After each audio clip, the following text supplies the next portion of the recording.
السلام نے فرعون کے بارے میں بد دعا کی تھی. بہت پہلے کوشش کی ہدایت پر آ جائے. اللہ نے کہا اے موسیٰ نرم لہجے میں بات کرنا. تو پہلی دعوت تو یہی ہے نرمی سے.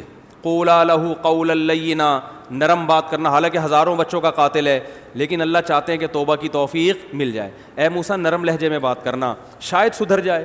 موسیٰ کلیم اللہ نرم لہجے میں بات کر رہے ہیں, ہر طرح سے فرعون کو سمجھا رہے ہیں میں تیرا خیر خواہ ہوں. فرعون نہیں مان رہا, کہہ رہے معجزے دکھاؤ. معجزے دکھا دیے. فرعون نے کہا جادو ہے, جادوگروں سے مقابلہ کرواؤں گا. مقابلہ کروا دیا.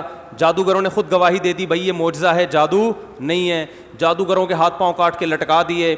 پھر بھی اللہ نے مہلت دی, توبہ کر لے اب. پھر اللہ نے مینڈکوں کا عذاب بھیجا, ٹڈیوں کا عذاب بھیجا, جوؤں کا عذاب, ہر طرح کے عذاب بھیجے.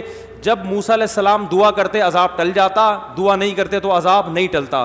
صاف دکھا دیا. وجاہدوا بہا واستیقنتھا انفسہم. اللہ فرماتے ہیں فرعون اور اس کے درباریوں کو یقین ہو گیا کہ یہ اللہ کا پیغمبر ہے, یہ جھوٹا نہیں ہے. پھر بھی انکار کرتے رہے. بالآخر جب ظلم انتہا ہوئی ہے نا, تو پھر موسیٰ علیہ السلام نے بد دعا کی ہے, اور ہارون علیہ السلام نے بھی ہاتھ اٹھائے.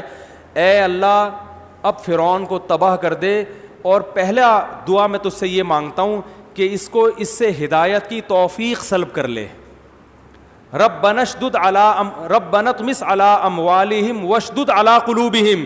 اے اللہ اس کے دل پہ مہر لگا دے, اس کو ایمان کی توفیق نہ ملے.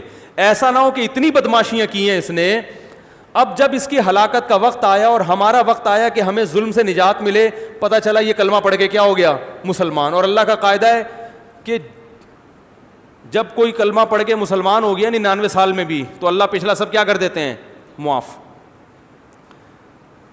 اے اللہ اب کلمہ پڑھنے تیرا اصول تو چینج نہیں ہو سکتا, کلمہ پڑھے گا تو نے تو معاف کرنا ہی کرنا ہے.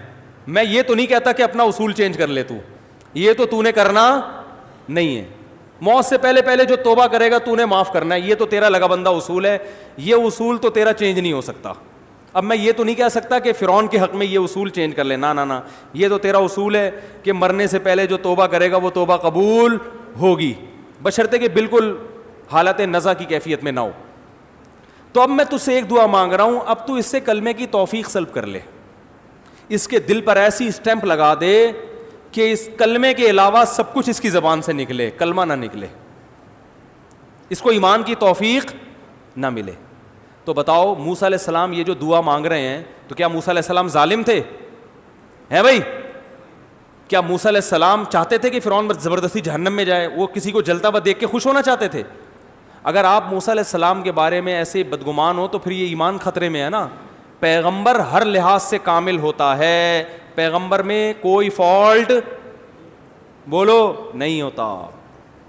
یہی موسیٰ علیہ السلام ہے جو اتنے مظالم سہنے کے باوجود فرعون کی ہدایت کی کوشش میں لگے رہے کہ اب آ جائے, اب آ جائے, اب آ جائے. وہ ہزاروں بچوں کے قتل کو بھی بھولنے کے لیے تیار تھے, ہزاروں لاکھوں عورتوں کی عزتیں لوٹی گئیں اس کے لیے بھی تیار تھے, معاف کر دیں گے.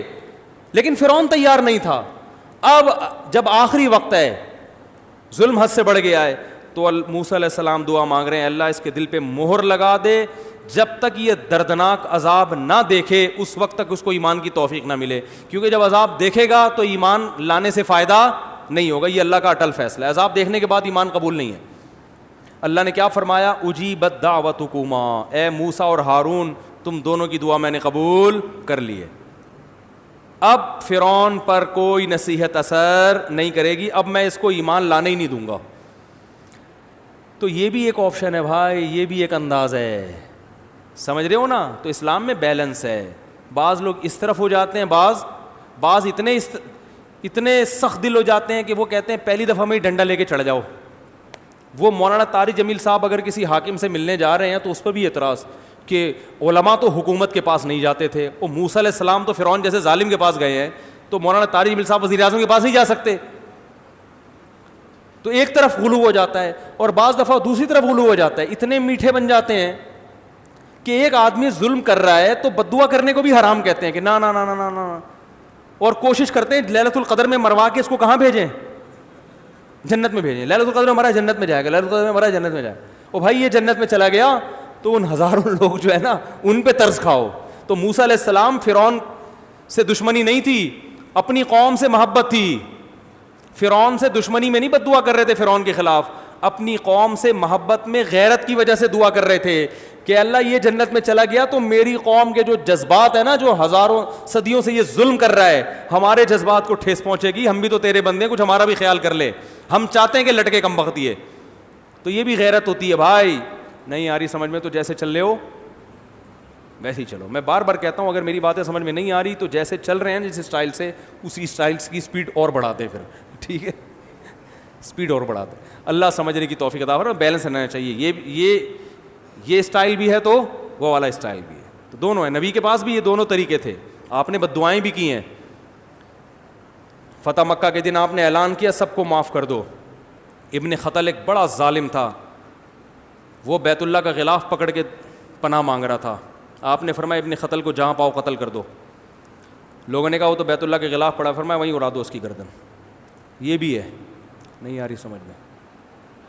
نبی صلی اللہ علیہ وسلم نے کافر کو پکڑا, دشمن تھا, جنگ میں آیا ہوا تھا, جنگ میں گرفتار ہوا, حکم دیا اس کو قتل کر دو. اس نے کہا میری 6 بیٹیاں مجھ پہ ترس کھائیں, میری 6 بیٹیاں, ان کا کوئی پرسان حال نہیں ہے. آپ نے ترس کھایا, چھوڑ دیا. یہ نبی کا جمال ہے. غیر مسلموں جو اس وقت کے غیر مسلم تھے نا بڑے سخت تھے, نہیں نہیں بس مارنا, بیٹیاں تیری ہیں ہماری تھوڑی ہیں, کوئی بات نہیں کسی کی بھی ہیں تو انسان نا. اور باپ چاہے کافر ہو بیٹیوں کے لیے تو بہرحال خیر خواہ ہوتا ہے نا.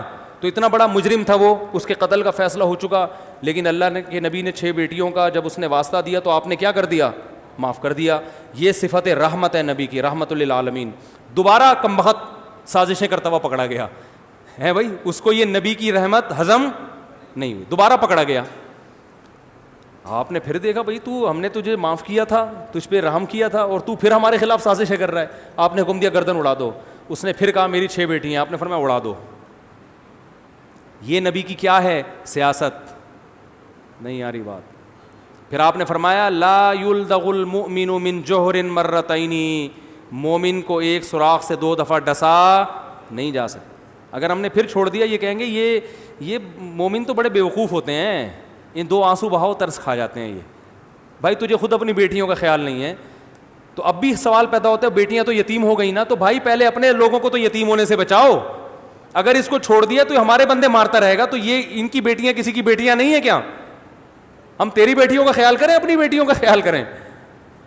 تو یہ ہے بیلنس جو آج مارکیٹ میں کیا چل رہا ہے, شارٹ. رحم دل ہوں گے تو کتوں پہ کے خلاف میرا بیان, میں نے کتوں کے خلاف بیان کیا تو جو رحم دل لوگ ہیں ان کو یہ کہہ رہے ہیں یار کتوں کو مارنے کا حکم دے رہے, توبہ توبہ استغفر اللہ.